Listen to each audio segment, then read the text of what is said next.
Hi കൂട്ടുകാരെ, എല്ലാ കൂട്ടുകാർക്കും മലയാളം സ്റ്റോറീസിൻ്റെ മറ്റൊരു വീഡിയോയിലേക്ക് സ്വാഗതം. നമ്മുടെ വീഡിയോ എല്ലാം ഇഷ്ടമാകുന്നുണ്ടല്ലോ അല്ലേ? നമ്മൾ ചില കൂട്ടുകാരെ എല്ലാവർക്കും എന്തെങ്കിലും ഗുണം ചെയ്യണമെന്ന് ആഗ്രഹിക്കുന്നവരാണ് ഭൂരിഭാഗവും, അല്ലേ? എന്നാൽ നമുക്കാരെങ്കിലും ചിലപ്പോൾ എന്തെങ്കിലുമൊക്കെ സഹായം ചെയ്തു തന്നാൽ ആ സഹായം തുടർച്ചയായി നമുക്ക് തന്നെ കിട്ടിക്കൊണ്ടിരിക്കണം, അയാൾ മറ്റെങ്ങോട്ടും പോകരുത് എന്ന ഉദ്ദേശത്തോടു കൂടി ചിന്തിക്കുന്ന ചില ആളുകളുണ്ട്. അപ്പം അതിനാണ് നമ്മൾ പറയാറുണ്ട്, ഈ വഴിയെ പോയ വയ്യാവേലി തോട്ടിയിട്ട് പിടിച്ചു, അല്ലെങ്കിൽ വേലിയെ കടന്നത് കഴുത്തിൽ ചുറ്റി എന്നൊക്കെ നമ്മൾ പറയാറില്ലേ? അപ്പം നമ്മൾ ചിലർക്ക് സഹായം ചെയ്താൽ നമ്മുടെ ആ സഹായത്തെ ഇവർ മിസ്യൂസ് ചെയ്യും. അപ്പം നമുക്കതിൽ നിന്ന് ഊരിപ്പോകാൻ വലിയ പണിയാകും. അത്തരത്തിലുള്ള ഒരു കഥയാണ് കടൽ വൈദ്യൻ്റെ കഥ. നിങ്ങൾ കേട്ടിട്ടുണ്ടോ? ഇല്ലെങ്കിൽ ആ കഥയാണ് നമുക്ക് ഈ വീഡിയോയിൽ പറയാനുള്ളത്. ഒരിക്കലേ സമുദ്രത്തിൻ്റെ അടിത്തട്ടിൽ ഒരു സർപ്പരാജാവ് ഉണ്ടായിരുന്നു. സർപ്പരാജാവ് എന്ന് പറഞ്ഞു കഴിഞ്ഞാൽ കടൽ പാമ്പാണ്. അദ്ദേഹത്തിൻ്റെ അനുയായികളാണ് ബാക്കിയുള്ള എല്ലാ കടലാമ, മത്സ്യങ്ങൾ എന്ന് തുടങ്ങി ഒരുപാട് ജീവികൾ ഈ രാജാവിനെ ആശ്രയിച്ച് ജീവിക്കുന്നവരാണ്. അങ്ങനെയുള്ള സർപ്പരാജാവിനാണ് അസുഖം ബാധിച്ചത്.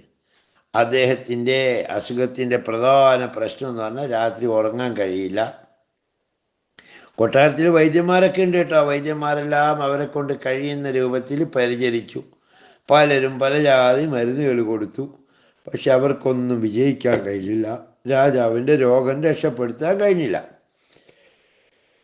പല പുതിയ പുതിയ വൈദ്യന്മാർ വന്നു, അവർ മരുന്ന് കൊടുത്തു, അവർക്കും ഒന്നും ചെയ്യാൻ കഴിഞ്ഞില്ല.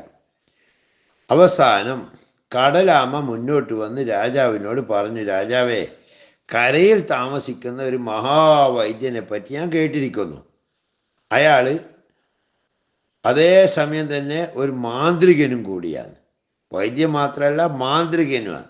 അയാളെങ്ങാനും ഇവിടെ വന്നാൽ രാജാവിൻ്റെ രോഗം മാറ്റി തരുമെന്ന് 100ക്ക് 100 വട്ടം ഉറപ്പാണ്.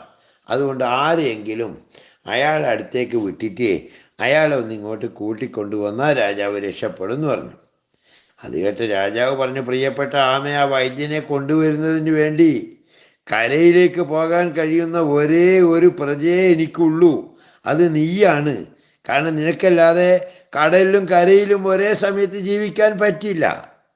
അതുകൊണ്ട് നീ തന്നെ പോയിട്ട് അയാളെ കൂട്ടിക്കൊണ്ടുവരണം എന്ന് പറഞ്ഞു. അങ്ങനെ കൂട്ടിക്കൊണ്ടുവരാൻ വേണ്ടിയിട്ട് ആമേനെ പറഞ്ഞേക്കുമ്പോൾ ആമയ്ക്ക് യാത്ര ചെയ്യാൻ വാഹനം വേണ്ടേ?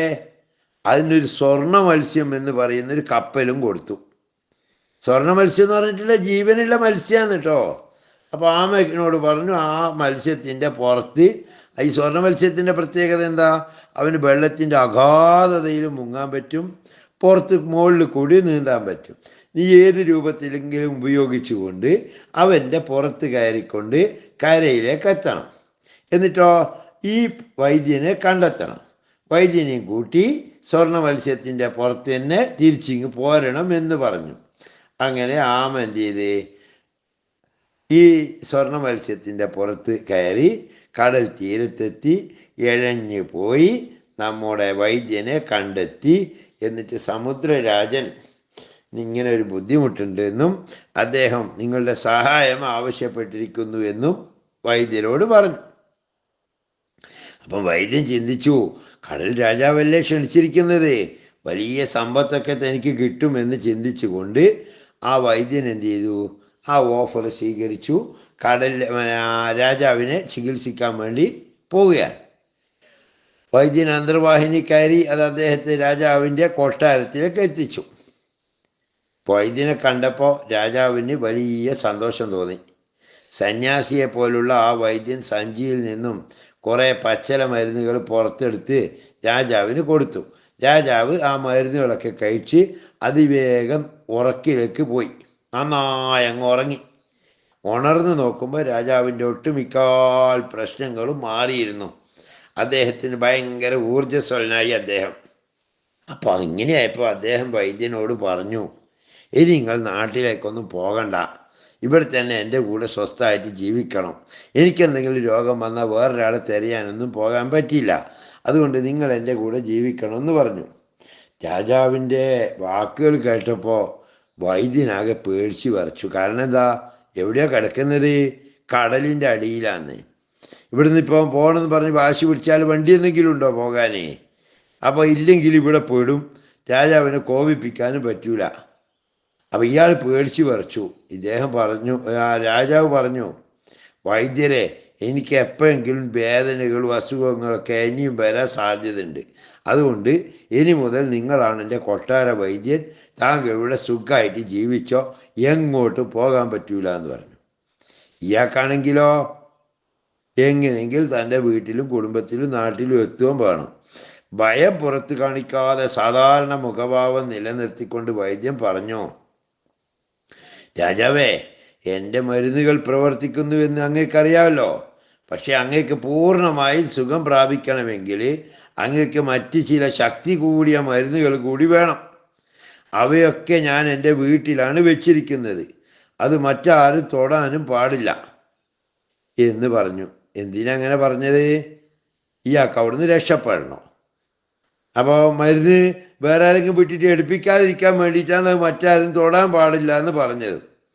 ആവശ്യമായ മരുന്നുകൾ കൊണ്ടുവരുന്നതിന് വേണ്ടി രാജാവ് പറഞ്ഞു, എന്നാൽ പിന്നെ നീ പോയിട്ട് കരയെ പോയിട്ട് എടുത്തിട്ട് വാ, എനിക്ക് കാലങ്ങളോളം ഇവിടെ ജീവിക്കേണ്ടതാന്ന് എല്ലാ മരുന്നുകളും എടുത്തുകൊണ്ടെങ്കിൽ പോകുന്നതെന്ന് പറഞ്ഞു, പോരേന്ന് പറഞ്ഞു. ഇയാൾ വേഗം ആമേൻ്റെ പുറത്ത് കയറി എങ്ങനെയല്ലോ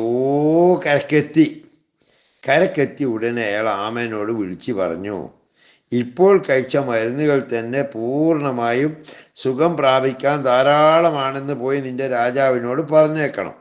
അവിടെ നിന്ന് രക്ഷപ്പെടുന്നതിന് വേണ്ടി ഞാൻ കള്ളം പറഞ്ഞതാണ്, മരുന്നൊക്കെ കുടിയിലുണ്ട് എന്ന്. ഒന്നുമില്ല, അല്ല അയാൾക്ക് കൊടുക്കേണ്ട എല്ലാം കൊടുത്തിനെന്ന് പറഞ്ഞേക്ക്, ഇനി എന്നെയും അന്വേഷിച്ച് ഇങ്ങോട്ടേക്ക് വരണ്ടെന്നും പറഞ്ഞേക്ക് എന്നും പറഞ്ഞ് നമ്മുടെ കടൽ വൈദ്യനെ വീട്ടിലേക്ക് നടന്നുപോയി. ഇല്ല, അയാളെന്നാ ബുദ്ധി ഉപയോഗിച്ചില്ലെങ്കിലോ അയാൾ കാലാകാലം കടലിനടിയിൽ തന്നെ കഴിയേണ്ടി വരുമായിരുന്നു. അത് അദ്ദേഹത്തിൻ്റെ ബുദ്ധി സാമർഥ്യം കൊണ്ട് മാത്രമാണ് അദ്ദേഹത്തിന് രക്ഷപ്പെടാൻ കഴിഞ്ഞത്. കൂട്ടുകാർക്ക് കഥ ഇഷ്ടപ്പെട്ടോ?